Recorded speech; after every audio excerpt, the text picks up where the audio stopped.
And I'm delighted this afternoon to be joined by Alexander from the Red Cross, who just last week was in Cox's Bazar in Bangladesh. So Alexander, what did you see when you were there?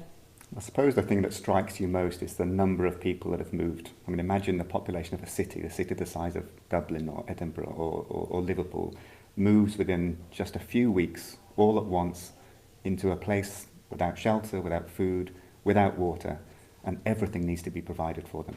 So you feel at first just the chaos of movement, people on the sides of streets, people in forests, people looking for loved ones, people queuing, looking for aid distributions. You just get that real sense of a great deal of distress and of movement.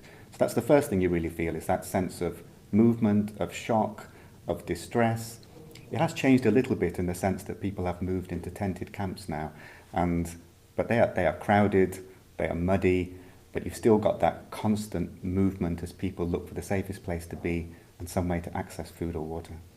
So did you see the drone footage that we shared with the BBC yesterday that shows not so much the movement but the fact that the scale and those tented camps that are starting to appear across a vast scale, as you say, as if a whole city has just been created that was in one place and is now created in this brand new place and has sprung up?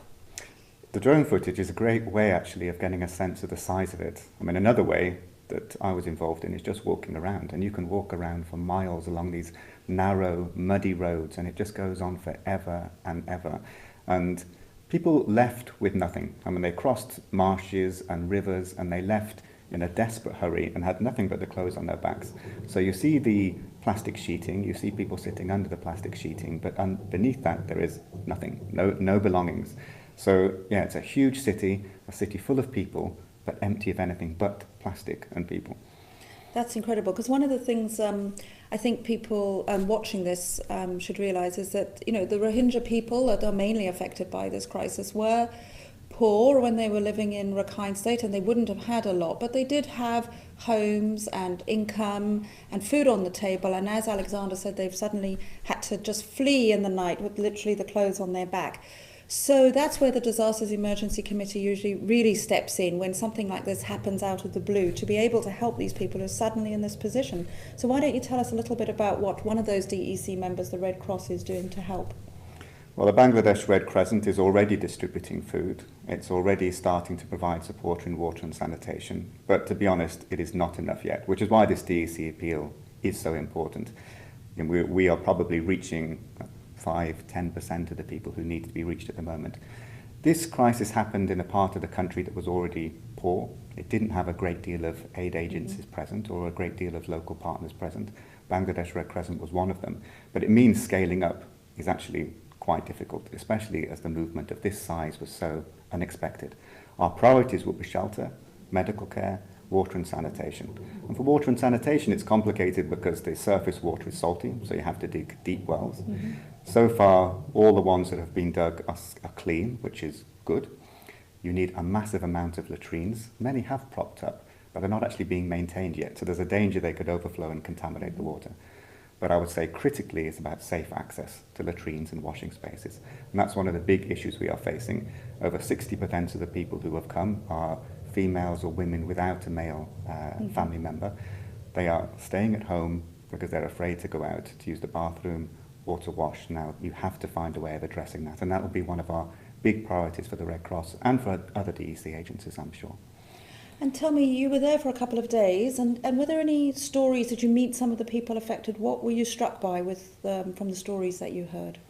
Well, I mean, the movement itself is shocking, but really the tragedy comes to life when you speak to people and ask them why did they leave, what happened, and what are the experiences they've come. So we met one farmer who had actually lived relatively well before he moved. He'd managed to save money, buy a house. He felt he was one of the leaders within the community. He watched that house burn down. He took nothing with him, and he's arrived with nothing but the clothes on his back. So for him, it was this massive shock from being someone who was relatively well off and relatively prestigious within the community to living under a plastic sheet with nothing. We met a mullah who was proud that he could call his people to prayer every morning, and he'd seen his mosque burn down, and now he just felt he had nothing.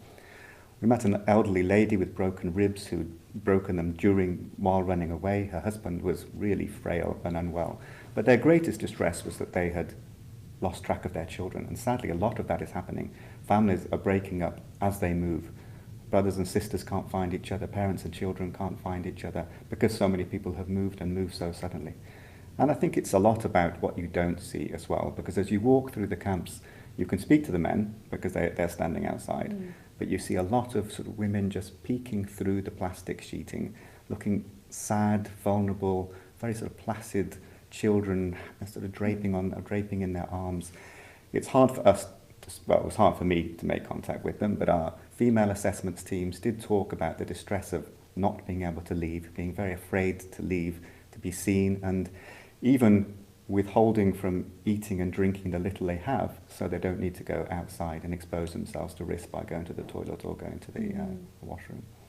And what do you think, I mean, how long do you think the situation is going to go on? What's the long-term outcome for these people?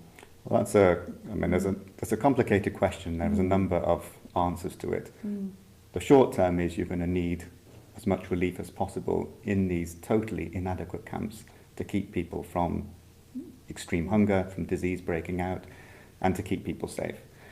In the medium short term, the government of Bangladesh wants to set up a camp in a safer location where it thinks it can house people in semi-permanent shelters and it will be easier to provide services.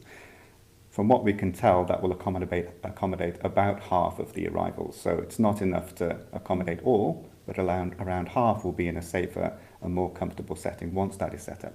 But that could take months, so you still need to focus on the existing camps for now. In the longer term, that is the more complicated question. There are no humanitarian solutions here, only political ones. If history is anything to go by, it will not be quick. There was population movement in the 1970s. That took several years before people felt they could go back safely. There was 200,000 that moved in the 1990s. It also took several years before people could move back safely, and many never went back. So if that is a lesson, we should be thinking not in terms of months, but in terms of a few years.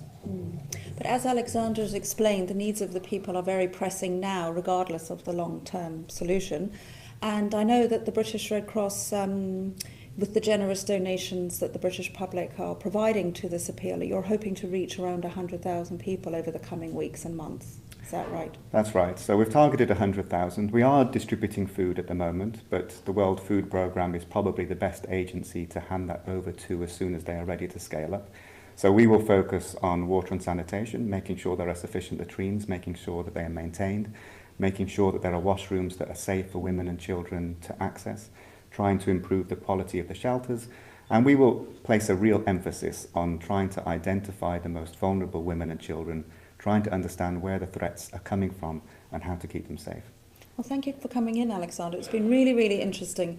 And as you know, you can continue to donate to the DEC appeal. Alexander's talked a lot about water and sanitation, and £50 can help a family, 10 families with hygiene kits. £5 can provide one family with clean water. Food as well we've spoken about. So £100 can provide 2 families with food for a month. So please do continue to give generously. And I'll be back next week with another update. Thank you so much.